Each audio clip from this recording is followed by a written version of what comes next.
জুবিন দাই আহাৰ পৰা ৰাতি 4টাতে আহোঁ। এতিয়াতো বাৰু অকণমান দিন দীঘল হৈছে কাৰণে অকণমান পোহৰ হয়। ঠাণ্ডা দিনতো ৰাতিয়ে থাকে, এই তেতিয়াই আহোঁ আৰু এনেকে চাফ চিকুণ কৰি কিমান গৰাকী আছে আপোনালোক? 8জনী আছো। 8 গৰাকী প্ৰথমৰ পৰা কৰি আছো। কোনেও দিয়া নাই, আমি নিজে আহিছো। এইখিনি যে কৰিব পাইছো সেইটোওতো ভাগ্য।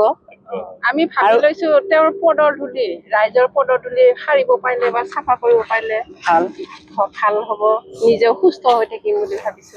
আৰু দূৰৈ বতৰীয়া মানুহখিনি, সোণাপুৰৰ মানুহখিনিহে বদনাম হ'ব যে ইহঁতে চাফা চুফা কৰা নাই। এতিয়া আহি সিহঁতেও ভাল পায় যে বোলে সোণাপুৰৰ মানুহখিনি ধুনীয়াকে ৰাখিছে। বাকী কেইজনী সোণাপুৰৰ, আমি 2জনী ক্ষেত্ৰীৰ পৰা আহোঁ। ডেইলি অহা যোৱা 80 টকাকে ভাড়া। নিজে পইচাৰে আহোঁ। ভালেহে লাগিছে, আকৌ বেমাৰ আজাৰ নাই। ৰাতিপুৱা শুই উঠি অহা এটা ফূৰ্তি লাগে। কষ্টনো কি, এইখিনিতো কৰিবই লাগিব। তো ঘৰতো কৰো আমি। ৰাতি উঠি পথাৰত নাযাওঁ জানো, এনেকুৱাই বুলি ধৰ পথাৰত যোৱা নিচিনাই। জুবিন দাই আহাৰ পৰা ৰাতি 4টাতে আহোঁ। এতিয়াতো বাৰু অকণমান দিন দীঘল হৈছে কাৰণে অকণমান পোহৰ হয়। ঠাণ্ডা দিনতো ৰাতিয়ে থাকে, এই তেতিয়াই আহোঁ আৰু কিমান গৰাকী আছে আপোনালোক? 8জনী আছো। 8 গৰাকী প্ৰথমৰ পৰা কৰি আছো। কোনেও দিয়া নাই, আমি নিজে আহিছো। এইখিনি যে কৰিব পাইছো সেইটোওতো ভাগ্য।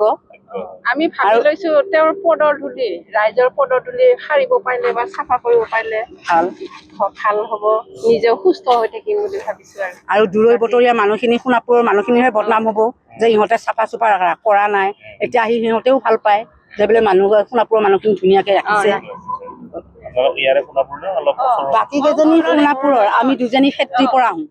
ডেইলি অহা যোৱা 80 টকাকে ভাড়া। নিজে পইচাৰে আহোঁ।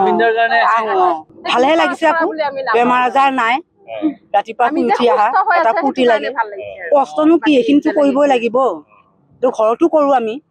ৰাতি উঠি পথাৰত নাযাওঁ জানো, এনেকুৱাই বুলি ধৰ পথাৰত যোৱা নিচিনাই। জুবিন দাই আহাৰ পৰা ৰাতি 4টাতে আহোঁ। এতিয়াতো বাৰু অকণমান দিন দীঘল হৈছে কাৰণে অকণমান পোহৰ হয়। ঠাণ্ডা দিনতো ৰাতিয়ে থাকে, এই তেতিয়াই আহোঁ আৰু কিমান গৰাকী আছে আপোনালোক? 8জনী আছো। 8 গৰাকী প্ৰথমৰ পৰা কৰি আছো।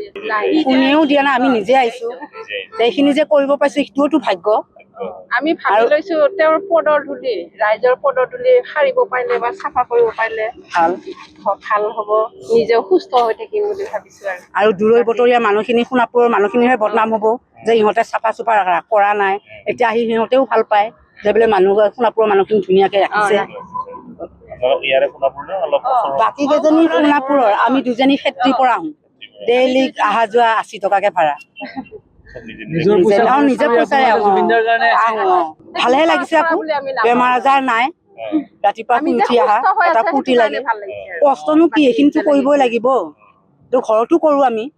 ৰাতি উঠি পথাৰত নাযাওঁ জানো, এনেকুৱাই বুলি ধৰ পথাৰত যোৱা নিচিনাই।